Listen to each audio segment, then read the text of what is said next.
Yo, so fucked. How's it going, man? It's been a while. How are you doing? Yo, how's it? That's quite good. It's quite good. Welcome everyone to the game stream. That's how I decided to call it. I finally decided on a bloody name for this. And I finally decided to actually have some control over my audio levels. Welcome everyone to a brand new stream again. It is Monday again, which means that it is time for the game stream. Which, if you're not aware of what the game stream is, the game stream is my new format. It's my new thing that I'm doing. It's a thing that I'm super well known for. If this is the first time you're tuning into this stream, this is what I'm known for. I'm very experienced in this. I completely invented this myself. I'm a genius. No, I'm not. This right here is basically what we explained last week when the stream kind of failed. This is my format, basically when I want to do a game stream that is not really necessarily playing through like an established game title, but I just want to be like, I didn't know what the fuck I'm going to do. We're going to go through these dice in a moment. Those decide what we're going to play. And then what we're going to play, we're going to have to go and get out like a little challenge. I have the box challenges right here. And yeah, based on what the challenges here say, that's what we're going to do. It's a very, very simple format. I honestly, it's not that special. But it did cost me quite some time to set this up. Sheesh, nice setup. Dude, I'm glad you like it. It would have been such a shame if I did all of this and then y'all didn't like it. Like, seriously, that would have been an absolute shame. Then I would have quit. I would have been like, okay, goodbye, that's it. I wouldn't entirely have quit, but yeah, no, that would have been quite a big blow to my self-esteem, as was last week. If you didn't see last week was the very first time that I tried this game stream format. I spent a month preparing this thing, and I was all ready to set to go, and then we had one challenge, which was farm your rally in Warframe, which, oh man, farming a Warframe should be so freaking easy, right? Just farming a Warframe. Oh boy, yeah, so I couldn't farm the Warframe, and I have reached out to Warframe support, and they've actually told me the reason. And I've decided that today we're not actually going to go and continue on with that challenge. Today we're just going to go pick up a new challenge again. I think I've put the challenge back into the box again, so because we didn't complete Farm Your Rally. So that means that soon we'll be able to, grab it again. Maybe this is Farm Your Rally. Oh no, that's get another Warframe. Oh no. I'm peeking on the challenge. I shouldn't do that. But yeah, basically, next time we're gonna go and get the Farm You Ready one. I'll go and explain what the hell happened. Basically, it was me being an idiot. Oh boy. But I guess y'all already expected it. Edward, how's it going, man? How's it going? Water gang. Oh yeah, dude. Bring out those large water bottles. Honestly, this right here, this water bottle, I don't know how much I've shown here on stream, because honestly, over the last year, I've not streamed all that much. Back in the day, I used to stream 5 times a week, pretty much every single week. I had no social life, I had nothing to do, and that's the only thing that I did. Nowadays, the balance is still rather off, but it's a little bit better. Anyway, I don't know if I've shown this all that much, but basically one of my best friends, for my birthday, gave me a large bottle of water. It's like, seriously, they know me so freaking well. They know me so freaking well. It's crazy. They were like, here, have this gigantic bottle of water. It's like 1.5 liters of water. And yeah, I use this pretty much every single day. And I already filled up before the start of the stream, and it's already this empty. I need more water. I really need more water. Maybe one day, I need to have, these water backpacks where, basically, when people do long marathons, they have backpacks full of water, maybe, and then you can sip it right here. You have a little sip right there. Maybe I need one of those for the stream. How weird would that be? I just sit here. I'm just like, all right, hold on, wait, I gotta go drink something. All right, let's keep going. Man, maybe that's a little bit too hardcore. Maybe that would be a little bit too hardcore. I don't know if that's something I want to go down, but yeah, no, I like myself my water bottles. Maybe one day I'll make my own water bottle, but hey, until then, keep drinking that water. Water is good. Water is good for you. I really like it. I know there was one time where I didn't really enjoy drinking water all that much. I was more of a give my water some taste kind of guy, and then one day I was just like, let me go try this. Let me just go try only golden water, and I've not looked back since. So yeah, that's where we are. Welcome everyone to another week of content, which this week is going to be quite special. This week is going to be quite special because this will be the very first week that we're going to be having all the streams hopefully, except on Friday, because on Friday it's gonna be a King's Day here in Holland, and yeah, I will be out doing some stuff. So yeah, Friday there won't be a stream, which means that we will not have the second like playthrough stream. But hopefully on Wednesday we will continue on with Half-Life 2, and maybe we'll even complete Half-Life 2 on Wednesday. I don't know how far we are with Half-Life 2, but I do know that we'll be moving towards completing that as soon as possible, because man, it's been months since we've been going on with that. But hey, you know, it's I'm really glad. I'm starting to do like these little recap segments like at the start of these streams right now whenever we do a playthrough stream. Partly I think that really I hope that helps you to like remember what's going on. It also really helps me to remember what the hell's been going on, because it's been a while. But yeah, you finished Black Mesa? Oh yes, I did. So fucked. I even made an entire video about it. I made an entire video about like Half-Life and like what I thought about it. I never really finished like the entire like playthrough videos sort of thing. But like they are all on us like around as streams. So, but yeah. Edward says Half-Life 3 should be out any day now. Best be prepared for that. Oh yeah, hold on. Let me go and rush through that. Half-Life 3 will soon come out. Oh boy. See, the thing that I have right now when it comes to Half-Life is I really enjoyed Half-Life. Half-Life 2 so far has been sort of fun. But like I'm not entirely seeing like why people are like, ooh, Half-Life 3. There are some bits in there that are really nice, but there are also some bits in there where I'm like, yeah, you know, like it's okay. Like so far what we've done is like we've landed in the city, we've done the like get to the lab thing, which is just like running from that point to that point, and then we did the like what's it called? Like we were at the lab, the Black Mesa lab, then we ran to Ravenholm, and then we ran from Ravenholm. We ran to a bridge. We first ran to the giant magnet, and the giant magnet put us in a cart, and the cart brought us to the bridge, and now we're at the bridge.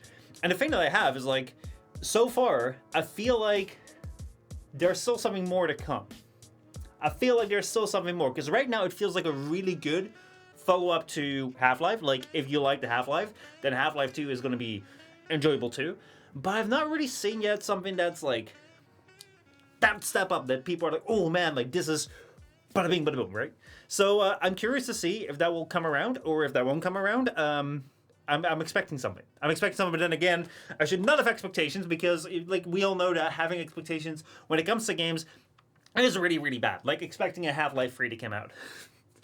Oh man, should we play Half-Life, Alex? Maybe then I need to get a VR set up and something like that. Oh boy. That said though, let's get started with the game stream. Let's get started. Let's figure out what we need to do for today, because otherwise we're going to be running out of time again. That's like as we did last time, which was really annoying. But yeah, let's go and get this. So, if you're not familiar with what's going on right here with this entire setup right here, what we're doing here is called the game stream. If you're not familiar with the game stream, it is basically, actually, this is the first time I'm calling this. Basically, I was really rather tired of trying to figure out what to do for my streams, especially like when I have streams where I don't really have a particular great idea for. Normally I would fire up whatever game I felt like playing at that point in time. A lot of times that would be, I've been playing Warframe this afternoon, let me go play Warframe on stream. Other times it would be like, oh, I've been trying to rank up with Apex, like yesterday night, oh, let me go play Apex. Or man, I've been like trying to really get into grips with Age of Empires 2. I've been enjoying that, I've been watching some videos, I've been watching some tournaments, oh man, let me go play on stream. However, that doesn't really feel like, let me try and rephrase that. It didn't really seem to me like that would be something that made a lot of sense, because a lot of times that would mean I would play Apex for like 5 months straight, and that would be it. And that would be like, oh, I'm kind of tired with this. Let me move on to Warframe. Let me move on to this. So this right here is my solution to that. I'm not gonna decide what we're gonna play. The dice are gonna decide what we're gonna play. So what we have right here is we have our beautiful placement where we're gonna be throwing this. Let me see if I can give you a little bit of an example of what that looks like. That's what it looks like right there. Also, I need to move the chat. Did I change that? Did I allow myself to move the chat already? I know I have added that as a feature, but I don't think I have that enabled on my Stream Deck. So what I'm going to do is I'm just going to go get rid of the chat right now on here, or maybe I can move it, because yeah, this right here, it's still rather scuffed. I spent a month preparing it. There's a lot of improvements that have been made from like last stream as well. But there's one thing of me being able to move the chat. I don't think I've added this in yet, which is just like really bad. Holy shit. So yeah, let me see right here. Filters. Let me see. Chad. Percent. Chad hide. Let me hide the chat right now. Just to be sure, let me see if I switch over to this thing right here. That's all good. All right, so we're gonna do it like that. That doesn't mean that I can't read the chat, that I can't say hello to Mitchell. How's it going? How are you doing? But yeah, otherwise you can't see the options right there. Oh boy, oh boy, oh boy. It's going well. It's going well. But yeah, I thought I added that. Anyway, welcome to the game stream. If you're just joining us, this right here is the setup. This basically is just the start to any stream. I need to find a better way to introduce this, but hey, you know, this is the second time I'm doing this, so forgive me for many mistakes that I maybe make. Anyway, it is live. That's what you're getting. So, the way that we're going to decide the game, we have the games up here, right there. We have Warframe, Apex, Age of Empires 2. I'm still looking for more games. If you have any suggestions for games that we can be adding on right there, let me know. I'm open to suggestions. We'll be trying them out on stream, and then if I feel like they're fun games that we can be adding on here, yeah, I'm open for them. Other than that, since we don't have games on the bottom, basically these things right here will repeat. I'm gonna have to throw the dice. The rules are very simple. The die have to throw, like, it has to land over there. If you can see it on there, it counts. You can't really see that over there, so I don't know if that counts. That's a 5, that counts. However, you may ask, well, you know, like, that's not very exciting. You standing right here, dropping the dice right there, it's like, well, man, you know, that's not much of a game, is it? No, that isn't. That isn't the case. We're gonna do it. We're gonna have to make it fun. So basically, we have a microphone right here that goes to over there. I have to stand behind there, and I have to go hit this target, and then it has to land on there. If I miss the target, it doesn't count. And if I miss the target and it misses on there, it also doesn't count. This thing can also fall down. It hasn't fallen down so far. However, it is hanging on by just a tiny little thread. If that thing falls, then you guys get to choose what kind of game we're gonna be playing, and I have to be at the mercy of what you guys want me to play from this list, by the way, from that list. That's my stipulation. We're not gonna be playing some sort of like game that will get me banned on the on Twitch. That'd be kind of problematic. Let me just put it that way. So that's the basic idea. Also, one thing I remember back in the day, we had Overwatch 2 as a potential candidate on there. However, Overwatch has not been doing quite so well. Overwatch has, like, long since forgotten its roots. Pretty much, it's been going down the drain quite badly. But it is actually, it's like hit a new low. And you may be thinking, how can Overwatch hit a new low? Overwatch has been, has been not in development for a really, really long time. It has been, then all of a sudden, like, Overwatch 2 would come out with the PvE stuff. But then all the PvE stuff was scrapped, and the entire game was replaced with basically the same game with kind of minor updates, and then it was made completely free to play with insanely expensive microtransactions. And basically, a lot of this community was lost over those years. You may be wondering, how can this get worse? Well, let me give you the brand new news. The brand new little speaks that little things that I've been hearing through the grapevine. Overwatch is now banning players for saying very bad words. Now you may be wondering, like, what are these very, very bad words? What are these very, very, very bad words? You know, I mean, it's an FPS game, so, you know, FPS games, as we all know, like, they are the birthplace of all the foul language in the world. You know, it can get there quite bad. Like, what is this? What are the bad words that are being said? The bad words that are being said. I'm really afraid to sit in here on camera. Twitch might ban me, but I'll do it for you anyways. They're shit and fuck. Yeah, we're getting there. We're absolutely getting there. Overwatch has banned one of its, like, I think competitive players, like college competitive players somewhere in the US, for using the words shit and fuck in a match. I wish I wouldn't be making this up, but it's that happened last week, and with that, I'm like, oh my god. I'm gonna be in big trouble if I play that game, because that is those are things in my vocabulary, which I think, like, you know, a lot of people's vocabulary that we use quite a bit to express ourselves, especially when things aren't going quite right. So yeah, also with Overwatch adding, like, self-healing to its legends that aren't healers and all that sort of stuff, I'm kind of like, yeah, you know, I've had my fun time with Overwatch. I'm not, like, I've uninstalled it. I'm not playing it. But yeah. Oh boy, oh boy, oh boy. Content warning. Lethal companies should be added. Alright, I'm adding that to the list right now. Like, watch me do something that looks like I'm adding it to the list. I'm not actually adding it to the list, but because I don't have a list right here, but I'm adding it to my mental brain. And then, like, next week, maybe 2 weeks from now, we'll play Lethal Company. Because I've heard a lot about that, but I've not played it. Let's see. We love the company. Oh boy, oh boy, oh boy. Ninja Chat for the win. Alright. Alright, let us get started. Let's get started with the game. With the dice game. Let's get started with the game stream. Let's do this! Let's see. COD is also starting to moderate voice chat, so you can also get TAM banned. Honestly, I just don't get it, man. I just don't get it. Like, let me allow me to stay a little bit longer on this topic, because this is something that I just don't really understand.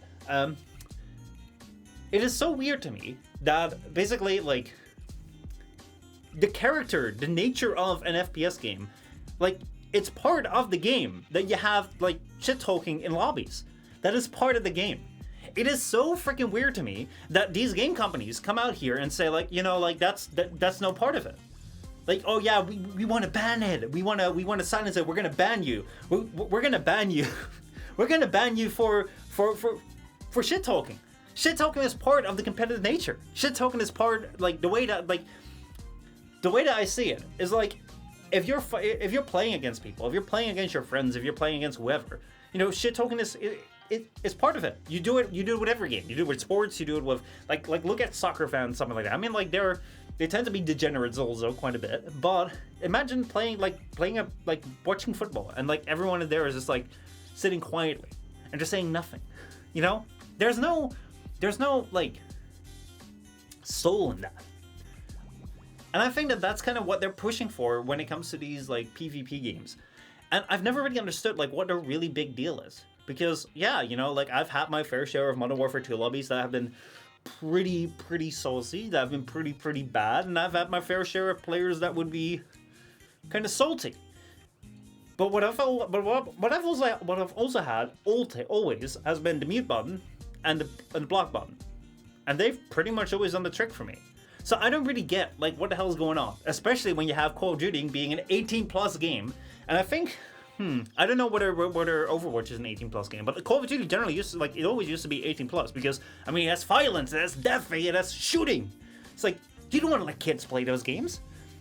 But once you get 18, once you're an adult, I mean, if you can handle, like shooting people through the head, you know, in the game, you can also handle, you know, people saying shit and fuck. It's ridiculous, man. It's absolutely ridiculous. But then again, I also feel like they're really trying to, like, separate out, what's it called? Like, they're trying to separate out, like, player interaction, like, online.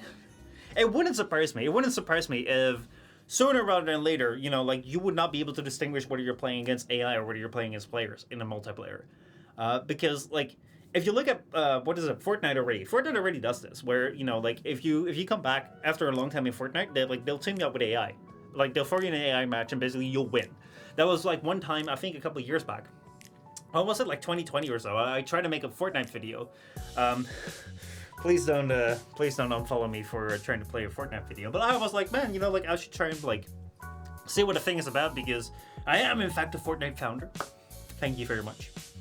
But yeah, no, I haven't really played that game all that much, but yeah, you know, like, it's still been going strong. It's like, well, maybe there's a video out of it, maybe I can try something. I think they added the no build or something, which I thought was kind of cool, because I've never really been a fan of that building stuff. So I went in there, and, like, the very first match that I played, I instantly won. I was like, man, that was so easy. That was so freaking easy. Here I've been, like, grinding my ass out in Apex. I've been grinding very hard in Apex. I've been improving my skill. I've been trying to tap strafe and all that sort of stuff, and I've never win. And then all of a sudden I come in Fortnite and I win. And it's like, then I've learned, like, the first matches you play in Fortnite are AI matches. But, you know, it was very easy to tell, because all these players, like, all these characters were just running around, and they were not doing anything, and they were doing, like, kind of ridiculous things. But yeah, no, I really feel like the way that they may be able to, like, help players out is, like, because, like what do people want to do in games? Like, they want to win. It's like, why not in public matches rather than matches with AI, right? Because right now, like, look at Apex, look at the battle royale genre. Yeah, you can talk to your teammates. However, what you also have is a whole lot of commands where you don't even need to speak with them. Like half of the time, actually no, not half of the time, 90% of the time, there's no one on voice comms. There's no one typing in chat when you're playing battle royales, because you don't need to. People don't want to, you don't need to, and you just ping away. And I think that like we already see in modern like PvP games, you can't even shit talk the enemy. It's like, you get killed by an enemy, like you're not being returned to a lobby right there. You're not being thrown back into the lobby. Like, no, not at all. You're thrown back to the main menu. You'll never see the person who killed you ever again. And like, I think that it loses something. It really, really loses something. I don't know how to explain that very well.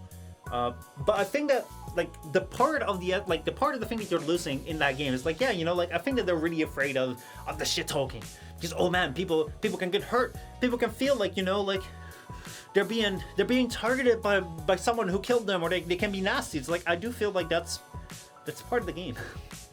Not that like harassment is part of the game, but at the same time, it's like the same way that talking can be really bad. Just having communication with other humans can also be rather good. It makes you feel like the other side is human. I think that one thing that I really, really liked about like Call of Duty games was that you were thrown back into the lobby. Obviously, there was a lot of like memery and shit going on. But at the same time, what you also saw is like, hey, one time you played with someone, or like you played against someone who absolutely destroyed you and you absolutely hated him for it. But then the next time you play together, and then, like you could, like you had him on your team. Nowadays, you don't have that anymore. And I think that what we're seeing right now is that like you have a lot more abstraction from the game. Especially now with like the online matchmaking going on, like the ranked matchmaking, that sort of stuff, where they throw you in lobbies, where they want to control like how long you play with the game. It really feels like, like a lot more influences are being put on you in the, like on you as a player, but you have a lot less control over what you're doing. Back in the day, you would just like join into a match, and then like that match would just be the random match, and you'd be teamed up with a couple of players. If you didn't like the lobby, you joined another lobby. You could always see everyone's ranks who were playing, and like that would be fun. And nowadays it's like you team up with two random teammates, you'd be thrown in the match. There's no like ranking or whatever. It doesn't tell you. You may win like with an insane amount, and you queue up for the other match, and you get absolutely stomped because then you're put into like a higher bracket, that sort of stuff. And it's just like, I don't know, man. I don't know. It's kind of depressing sometimes, but yeah. Oh man. Let's see. Silverfox says, I gave up playing Apex after hitting Plat 1 last season. Not like this. Man, did you even try? Did you seriously try playing ranked last season? Dude, oh my god. So, if you guys don't know, last season, ranked was absolutely fucked by Apex. So, I played ranked, like, basically 2 or 3 seasons in Apex. Like, the very first time I joined Apex, I played ranked, just was like, oh man, let me try this out. I hit Plat. I was like, okay, well, that's alright.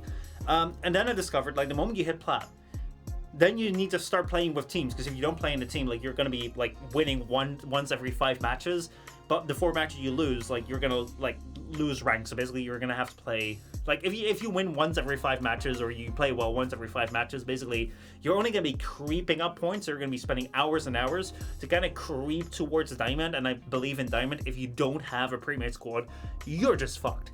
So, I was very much like, this is not worth it. It's not worth it to like continue on with Black Grind, that sort of stuff. So I've never really gone beyond Platinum, because, like, whatever, you may, it's fine, whatever. But then like last season, I came back after a year of not playing Apex. I come into like Platinum. Or no, I come into Ranked. I've been Bronze. They're deducting 50 points per try. That shit used to be Platinum. That used to be Platinum, 50 points. It was like, I think Gold was 15, and then Silver was 10, and then Bronze was 3. Now all of a sudden you're being deducted 50 points. Like, man, if I get the Platinum, like, what the hell do I have to do? Am I getting 500 points deducted? And I'm trying to get some kills, man. I get a couple kills. You're barely getting any points for kills. I'm like, man, I was like, I'm not even gonna try. Not even gonna try. Because I also heard you have to do challenges and shit. So I heard that this season they've changed it up a little bit. I've tried to play a couple times with Emil, and not with Cole this season, but I played a couple of rounds of ranked with Emil, and they have gotten rid of the cost at Bronze. But yeah, I mean, I was just like, what are you doing? What is this? Oh boy, oh boy, oh boy. Yeah, that minus 50 and bronze hurt. Like, I was like, what is the point here? Like, what are you gonna have? In diamond, all of a sudden, you're gonna have minus 200 points. By the way, if you guys don't know, like, what I'm talking about, Apex is a battle royale, which I've featured on the channel quite a bit. If you've not played it, basically you have a regular game mode, which is like a public game mode. It's basically just like you jump in a match, you play the match, you do whatever. It doesn't really matter. And then you have ranked, and ranked is basically, I think that ranked is one of the reasons why people have been tryharding so hard. Like, basically back in the day, you could just hop into a match, everyone's kind of like fooling around. And I think that beauty of Call of Duty back then, like, battle royales weren't really around, so the only thing I really liken it to is Call of Duty. The beauty back then is like you could kind of get a feel for the game, you could kind of get a feel for the guns and be like, okay, so I kind of get this game, and once you had that, you didn't really have to practice anymore because you kind of had the feel for it. Everyone kind of did like, oh, I have the feel for it, and you just played for fun. Now, though, they decided let's add ranked because then, you know, we can make it, you know, it helps with the esports. It also helps with people trying to see like where they are and trying to improve themselves and gives them an extra reason to play other than, hey, my friends are online. And right now, what you're seeing, like right now, what you see is like people will always try to get like to the highest ranking, and basically, you ranked matches are just regular matches, but you get points for how many like people you killed, how well you did, that sort of stuff.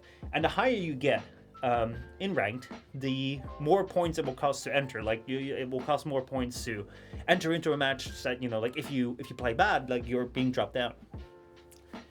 And it's just like, it's kind of fun because sometimes, you know, like you can just jump in with friends and we'll just be like, oh, you know, we don't like the map that's currently on rotation in public matches. The idea is that people also more skilled to you. Whereas like basically in public matches, like what I said before is like they're like, you now have this like skill-based matchmaking. So basically if you jump into a match and you win that, like you'll be put against even like harder players. And then if you lose a couple matches, it will take a couple matches for you to be like dropped down.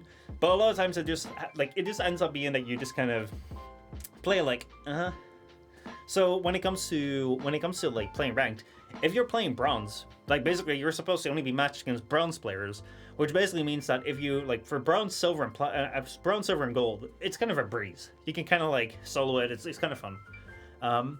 However, that was also a problem with last season, is that there were so many like bag players, so many players that didn't like want to bother to going through this rank system, that you still had like really high level players playing like bronze. Because they just couldn't be bothered, and because of that, like you didn't have the breeze through bronze that you normally had. But yeah, anyway, like basically, like this rank system, it's kind of fun to like put it as a target sort of thing to go through. But I think it's also one of the main reasons that people really try hard in it, like in the game stuff, because they're like, oh man, I gotta get this rank, I gotta get this rank. And I think that what you're also seeing through that is that it's become a lot more competitive, these kinds of games. And I think some people would argue that's good because, you know, like if you want to get to the highest level of esports, like, you know, you're pushing things further. And I do appreciate, you know, people trying to push their limits and trying to get better and trying to find new different ways of playing the game. Like I love the way that, like, if you look at like speedrunners, like how they're trying to like craft like different ways in the game and how they're still years later finding new ways in the game. I freaking love that shit. However, not everyone wants to do it. And that's kind of like the problem that you're running into right now, is that I love that there is a way for people to improve themselves and prove themselves, because like basically I do think that if you're going to be able to like get to the top rank in a game, it's a lot easier for you to be spotted by, you know, maybe esports organizations or other people or whatever, you know. It's a path forward. It's a path towards some sort of future. At the same time, what you're seeing right now, it's kind of like liken it to whatever sports, liken it to soccer, which is a very, very popular sports here in Europe. Imagine that, you know, they made a new system in soccer where basically you could go and like grind out soccer matches, and the more you won, the higher you climbed. I mean, like you kind of have that with normal competition, but imagine there's ranked soccer right now, which you can also just do like casually. You know, like you can just jump in, like you don't have to sign up for any club. You can just play matches and then you get higher. So whatever, right? That's fine. However, what you're getting now is that if you just want to go out and like play some soccer with the boys after work because, you know, your week's been stressful and busy and just like the way that you like to play. Now all of a sudden, like once you start playing, all of a sudden like you're being thrown in with people who have been like try hard in this game for super hard, and every single time like you're getting completely beaten. And it's like, man, you know, I really liked it when everyone was just kind of chill about it. And like that's something which yeah, you know, it's kind of weird. But yeah, no YouTube stream. Is there no YouTube stream? A theme. I thought it was a YouTube stream. There's Edward was here in the YouTube stream. Wait, hold on. How is there no YouTube stream? There should be a YouTube stream. Oh man, oh man, oh man. Remember when you only streamed on YouTube? Oh boy, oh boy, oh boy. Also remember when I streamed that entire thing on YouTube? Remember when I streamed that entire thing on YouTube? Well, my YouTube stream was private, but right now, if I look at YouTube right here, I see that we have, hold on. I see that I have, let's see, the stream seems to be live, and it seems to be on public, which would make sense because, you know, Edward was able to speak in chat, so. Unless he has moderator access, or he's the new CEO of YouTube, who can, like, look into everyone's channel, then I think, you know, like, you should be able to see it too, but I don't know. Oh man, oh man, oh man. Have you watched an esports event, Athene asks? I have. I mean, like I've seen clips of it for the what's it called, the Apex cheating video, the Apex hack video. I have seen a couple of like tournaments sort of thing, but I don't know like how you classify esports sort of thing. Because basically, have I ever watched like one of those like events that are like held in stadiums with like entire rows of computers and like everyone like getting excited? That not really. But I have seen a lot of tournaments on Twitch where it's basically what's it called? Where it's just like some of the best players within a game come together to go and play like a tournament that a content creator hosts. So I've seen that. If that counts as an esports tournament, then I've seen an esports tournament, and I hope that this camera just switched. So yeah. Which channel is it? Don't I have moderators? It should be Postma 1. It should be Postma 1. It should be also in the Discord right here. If you go on Discord and you go to new content, you should be able to click on there. Don't I have moderator access? You should also have moderator access because you should be a moderator right there. But then again, it is YouTube. I don't know. YouTube has been really, really weird. So yeah, remember like last time that you gave like 100 gift subs to the channel like last month. I like basically it only gave people it only handed out 97. It skipped them free memberships. I was like, what the fuck's going on? But I think one of the things that was going on is like, if you don't know, right now we're streaming both to Twitch and YouTube at the same time. Woohoo! So exciting. But the thing here, the thing is like Twitch, you have subscriptions, which is basically like you give $5 a month and you can watch this channel. I think without ads. I think that's still a thing. And you know, you support the channel, and at the same time, yeah, like you know, you also get the benefits if you're in Discord to watch overtimes and that sort of stuff. YouTube has the same thing. It's like they call it memberships, and like in March I was able to become like a YouTube partner sort of thing, that I'm able to get memberships on my channel now.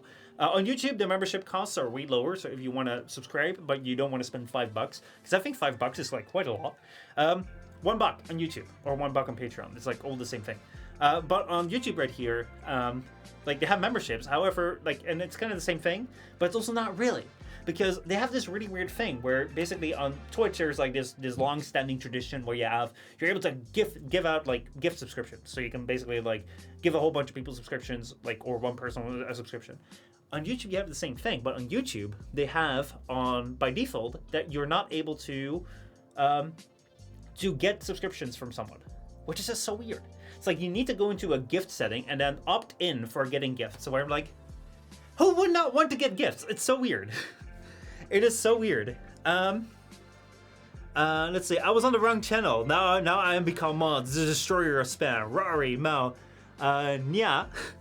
Let's see. The man of many chairs. Oh boy. Actually, am I the man of, like, I'm not the man of many chairs, am I? I don't have a chair here. Actually, speaking of what I don't have a start yet to this stream. Is this gonna turn out to be a just chatting stream? Holy shit, I mean, like, I've been standing around here for quite a bit. I mean, it's already just turned into a just chatting stream, but then, you know, we're gonna be in a little bit of trouble. So let's actually get started with this right here.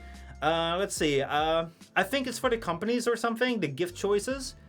Yeah, I mean, perhaps, but it's kind of weird because I didn't know about that. I didn't know about it at all. So yeah, I have a video finished which will come out on Friday, where, you know, like I'm gonna let people know that they have to do it because it's so weird. It's so strange. It is so strange. But yeah, let's get started with the game show. Let's get started with the game show. Oh man, oh man, oh man. I'm letting this run out for way too long. I hope that the challenge isn't too hard for today. So let's see what kind of stream. Oh no, no, no, no, no, no, no, no, no! This is not supposed to happen. This is not supposed to happen. Go back here. I'm pressing the wrong button. I'm pressing the wrong buttons. Oh my god, man. Oh boy, oh boy, oh boy. As well as streamers who belong to companies, especially VTubers. And now that I'm a mod, I'll be extra polite. Oh, now that I have a mod, I will be extra polite. Don't worry about it at work. As long as you don't say anything bannable, I don't think a theme will ban you. I think the only one that a theme will try and ban is Rahab, but Rahab also has mod status, so I don't know how that works. But yeah, let's get started with this thing right here. Let's get started with the game show. So I've already explained the game show right here, but if you just joined us and you're like, oh my god, what's going on? Basically, the game show right here, we're going to choose a game. And the way that we do this is I have selected the wrong one. Hold on. There we go. This right here is the game show. I got to throw the dice against the target, drops down, and then you guys know the drill. I've said this a million times. Let's get started. Oh boy, oh boy, oh boy. Do we have everything right here? Yes, we do. All right, let's go. Oh boy, oh boy. I'm not hearing this microphone. Is this microphone working? I think this microphone is working. Okay. I'm just gonna hope this microphone works. Alright, let's go. The target's a little bit different right now. It used to be on a different location, but let's see. Is that gonna be... Oh, it's Warframe again! No way! No way! Alright, I'm gonna try something. I'm gonna call this double or nothing. I'm gonna double or nothing this. Because honestly, I don't think like doing Warframe again. Because we did that last week. I want to do a different game. So double or nothing. Double or nothing is a new part of the game that I've just introduced right now. If I throw the same number again, which this time I'm gonna give myself 1 and 4 because both things like are the same. Then I can choose what game we play. If I don't throw a 1 or a 4, then you guys get to choose. So, fuck. I felt like, what are the chances of throwing the same number? Like, seriously. All right, let's go. Oh, that misses. All right, let's go. Oh, shoot. This entire thing is going wrong here. Come on. A 4. You've already done it, like, twice now.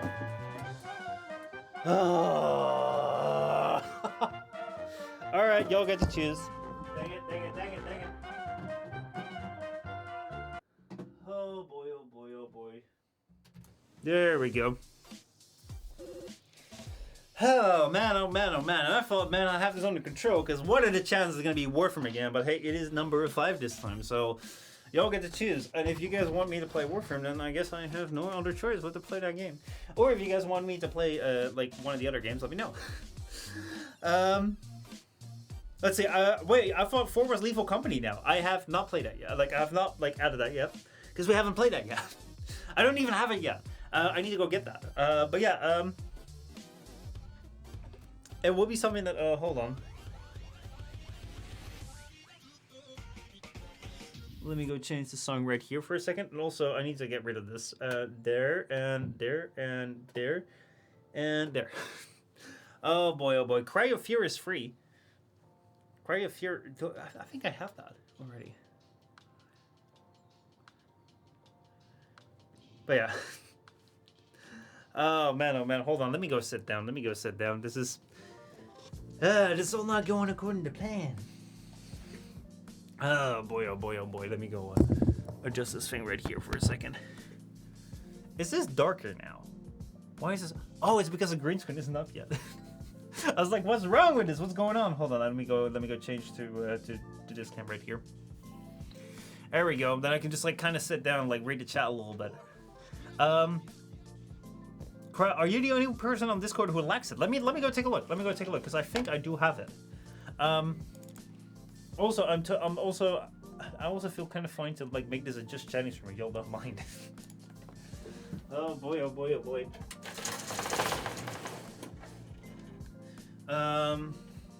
Let's go here. All right, chat.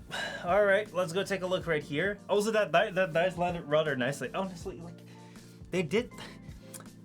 Seriously, I did not expect to like throw a Warframe again. I was like, man, like there's a 1 in 3 chance, there's a 1/3 chance, a 33% that we throw like Warframe again, and like I felt like, what is the chance it's gonna be a 4 again? But also like what I'm also looking at is like I've been streaming now for 45 minutes and we haven't even started yet. And a lot of these challenges are kind of like 2-hour long things, so I really need to adjust like how am I gonna go and do this stuff when it comes to like how am I gonna time this? How am I gonna time this? Because I love talking to you guys. Like that's the stream. But now, like I also need to like make time for the challenge. So like I really need to figure out like how to freaking do it. But yeah, let me go take a look. I think I have. Yeah, I do have it. Hold on. There we go. Cry of Fear. I have it right here. I think that we've installed this. Like I've installed this before. I think I've played this before. I'm not quite sure, but yeah. Let's see. Oh, I meant, are you the only one who likes Lethal Company, loosely speaking? Yeah, I think I don't have it yet. But it is gonna go on the list of things to play. Yeah, I don't have it yet. Right there, you see all the games I played. Which on the one hand, I like this list right here. At the same time, it's like it's so weird that you have like this your list, and that's like the entire thing that you can see. But yeah, even Edward has it. Oh, has the time finally come? Yeah, it has, I guess. So actually, like I'm gonna hijack this. I'm gonna take over right here because you know, like I still need to install this game, and like I'm kind of running out of like time. So I'm gonna hijack this a little bit to become just challenge stream. Do we want to like? I'm gonna go continue to sit down right now. Actually, you know what? Let me go sit down in the behind the scenes angle because like I feel it's becoming one of those streams. I feel like it's becoming one of those things. Oh, who's putting all the hearts in chat? What is this? Who's putting up all the emotes, the heart emotes? What did they do? I don't know. What did they do? I'm just seeing them show up here here on my YouTube stream. Can I see them if I go here? Hold on. I'm gonna go and see if I can try and find them. I'm gonna stick with the computer right now, but I do also want to go get into the scene right here. Just let me move that away. YouTube.com. Let me see if I can like show this on stream. It is so it is weird. It is crazy. Postma 1. Right, so I don't know if this shows up here. Yeah, it does show up here. All right, here we go. So this right here, like there, you see all these emotes going? Who's doing that? Who's doing these emotes? Also, what's up, me? Time to create like an infinite loop. Yeah, no, I have to sign in here in order to do that. But like, this is like, I've seen this on like these weird streams before. Like, I don't really know what the point of it is, but hey, you know, like that's something that's a thing. Thank you, whoever is doing that. It does something. I love the festivities and I love the hearts and the festivities and the hearts. Is this like, so is someone clicking this right now? If there's someone clicking this right now, go click the 100. There's festivities. There's no 100. There's no 100. There's no 100. There we go. We got the hundreds. Okay, so someone is doing this. Okay, can we now get what else do we have? Like the big eyes one. The big eyes emote. Like I don't know which one that is. Also, if you guys are wondering, this is not me doing it. Okay, this is such an interesting feature. I don't see them on YouTube. Well, I do see them on YouTube, but not on the YouTube. Yeah, there we go. We saw some. Yes, there we go. We saw some of them.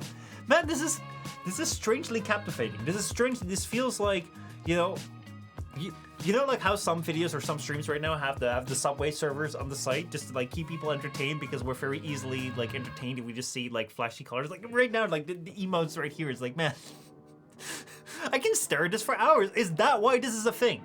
Is that why this is a thing? Because like it's monkey brain. I just look at emotes that show up and it does.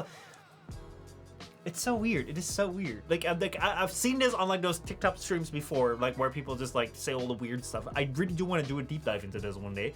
But yeah, like that's strangely interesting. Like YouTube has some interesting features that I'm really surprised by. But hey, you know, Anyway, let me go and hop right back into. I need to remember my things a little bit better. But yeah. Let's see. I guess we could issue if Cry of Fear becomes a bit much. I guess that is something that they could do. It is. Is it still installing? I think it is still installing. I do remember playing this sometime. Hold on.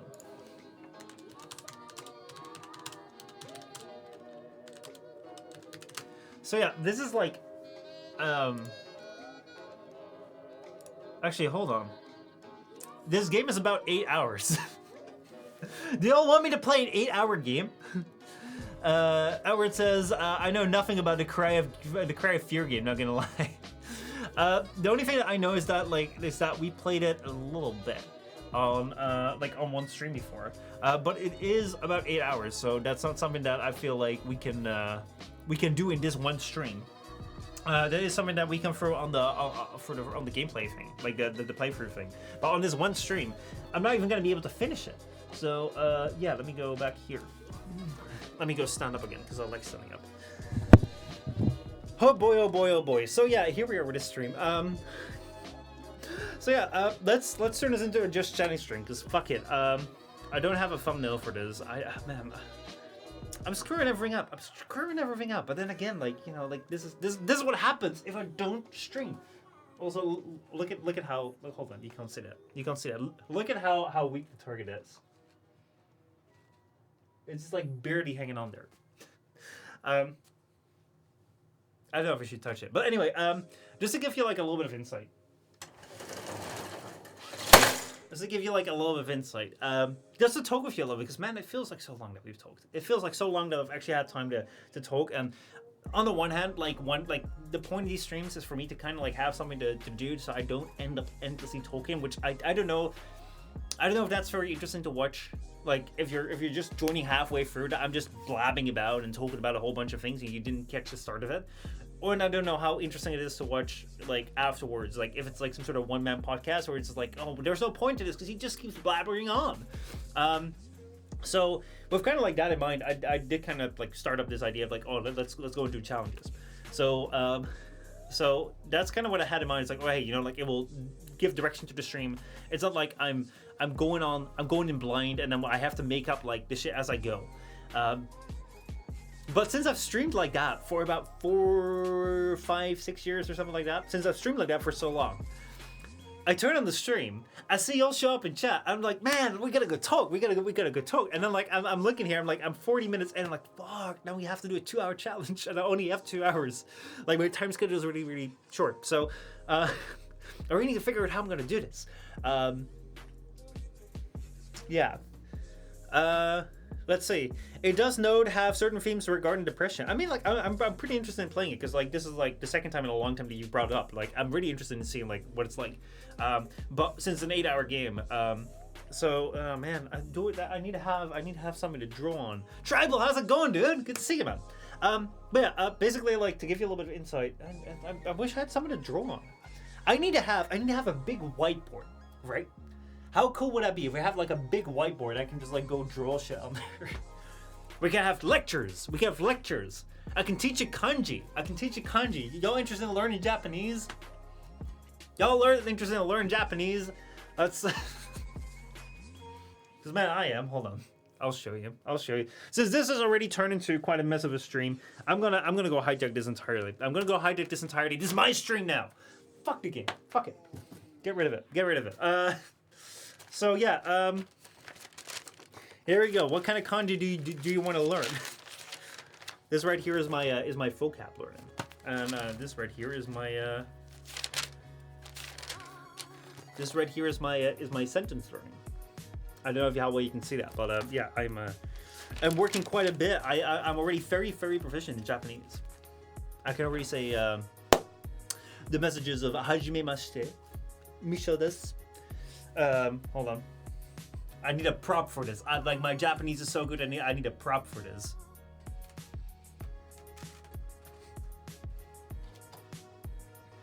Right, there we go. Are you guys ready? Are you guys ready? This is my prop. It's a little panda. Here we go. Kore wa pen desu. Y'all know what that means? It says this is a pen. So yeah, that's yoroshiku onegaishimasu. That's how far it goes. So that is my skills.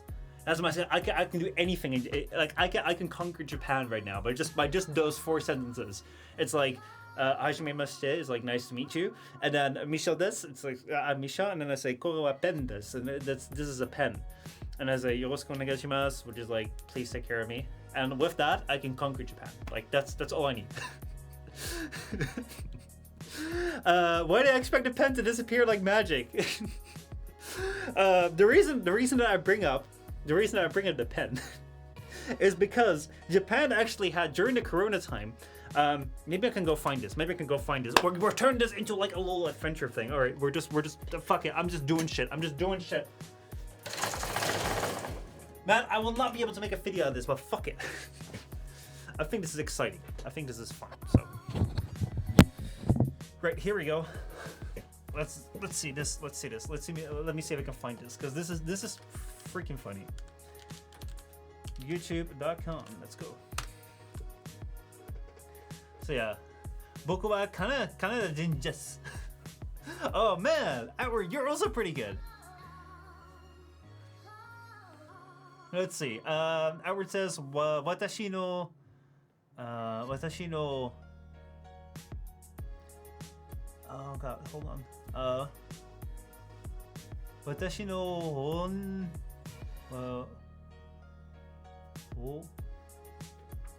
ホバ私はホバグアバグ Hold on. Show and tell. I need to try and figure out if I can say this out loud. Canada Jin, Afim asks, Iragio.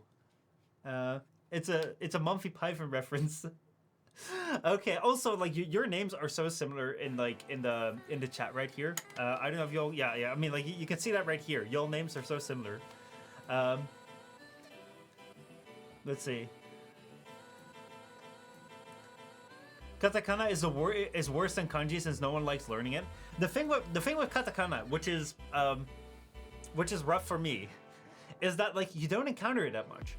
At the same time, like I don't have the largest difficulty with it, but I mean like this right now is also kind of my reading speed. So I do have like a little reference thing right here that I've made. So that's right there is like my katakana. But the problem, like basically, if you guys don't know Japanese, Japanese is a language. And a lot of people like the language because there's a lot of anime and interesting games and interesting media that comes from Japan. And so oftentimes it's Japanese, and that's what gets people like me interested. Because a lot of very influential stuff in my life has been in Japanese, and like when that happens, sometimes you get interested in learning about the language. And the way that you learn about the language is like Japanese isn't like normal European languages because you need to learn a new writing system. And you have different types of writing systems. Like you have like hiragana, which is like the top thing here. You have katakana, and these are basically both like alphabets, where basically like these are all the letters that like make all the pronunciation sort of thing, like all the different sounds, like the way that we've A, B, C. They have they have their letters. Now these two like alphabets, basically these two scripts are both the same. However, like basically like they say the same sounds, but they're like symbols are different. And this is for like Japanese words, and this is for more Americanized words. It's like outside words, but like the outside words, like the foreign words, aren't necessarily really foreign words necessarily, because like you have very interesting words in Japanese. I think that the Japanese for like let's say the Japanese word for breakfast, which I think is biking. Let's see. Biking was that basically, as far as I remember, that word is written in katakana and it means breakfast, and it comes from that, like I think the origin from that comes from that, like there was one time like basically there was a big Swedish breakfast sort of thing that was really hard to pronounce for them. But then they were like, okay, so what comes from Scandinavia? It's like Vikings, and then that's where, if I remember correctly, that word comes from. Let me go and see if I can find that in the translate. Maybe a Finn can back me up or completely break me down on this, because then again, like I don't know all that much. I'm just learning here. But yeah, basically it is quite hard to learn, especially because, you know, like the hiragana you use quite a bit, but the katakana you don't use all that much. So yeah, did you make this? Yeah, I made all of that. Like I read that. That's how I learned. Afim says we're actually the same people. Outwork says, is one of us an evil twin? Afim says we'll definitely need you to play some games in Japanese then. Something simple. They tend to contain quite a bit of katakana. I mean, I play my Apex in my own time right now in Japanese, but I do change it for streams because I do feel like it works better for people who are listening more. Like I know a lot of people who have like streams or things on the second tab, and they put it on the second tab and then they like kind of listen. So I know that for people who aren't learning Japanese, because not everyone is learning Japanese, it helps them to like get the things of like, hey, you know, how's it going? Like, where's he going here? Tribal asks, did you finish Half-Life 2? Not yet. I want to make continuation of that this week. So Wednesday we're going to be continuing on with Half-Life 2. We're still at the bridge. I still haven't crossed the bridge yet.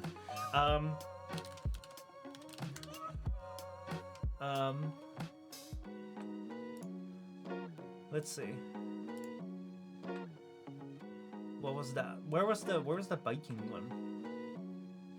I may have also just been talking out my ass.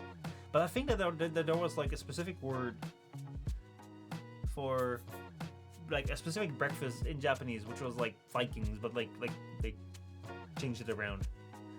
But yeah, I don't know. I don't know. I may also be talking about like I don't know all that much. But yeah, the thing that I wanted to show you guys is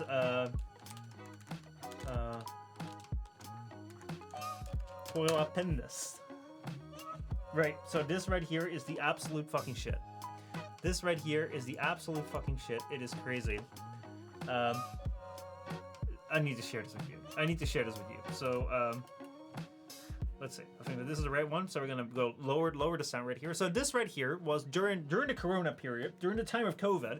It was very important that people, were careful for each other. And you know, like they were careful with the virus, and different countries responded in different ways. And one of the things that the Japanese noticed is that, ooh man, hold on, you know, Japan is getting a lot less cases and a lot lower spread than a lot of, you know, foreign countries, a lot of English-speaking countries. And they were wondering, like, why would that be? Would that be maybe because, you know, it's already very much in Japanese culture that, you know, you care a lot about the people around you. You don't put your own needs very much above others. And it's very common for you to, like, mask up whenever you get a cold, whenever you get sick. Or could it be that, you know, the way that we say the word pen is different? And that's kind of what they came up with. So this right here is like the thing that they came up with. It is kind of crazy. So this right here was actually on Japanese television. It's honestly, it's so wild. Like when I came this across, like it's so funny. So basically, this right here is on Japanese television, where they're talking about you know, a Japanese woman with 9 years of experience in the United States will say the phrase "this is a pen" in Japanese and English. So let me see if I can if I have sound to this. I don't have sound to this. Oh, that's why. All right, I should have sound to this right now. All right. Wait, now I'm not hearing it anymore. Yeah, no, I'm hearing it in my headphone. All right, here we go. So this right here is the difference, okay?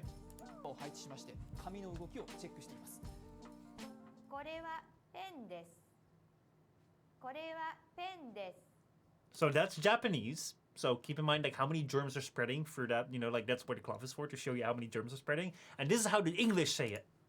This is a pen. You see that? You see that? We filthy English speakers are really spreading the virus because we're saying pen.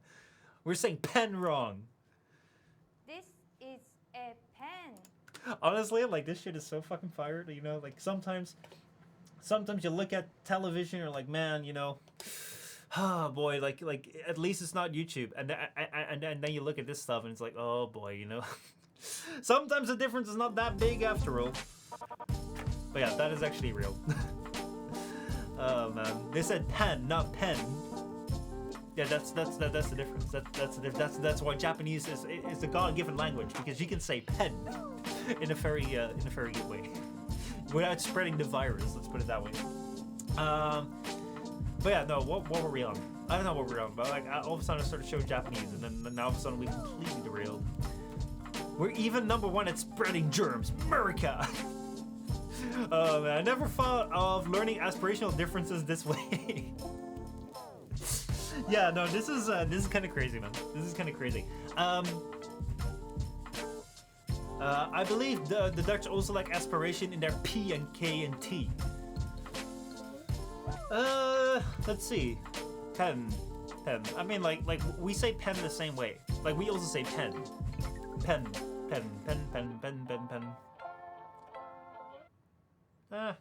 Yeah, I don't know.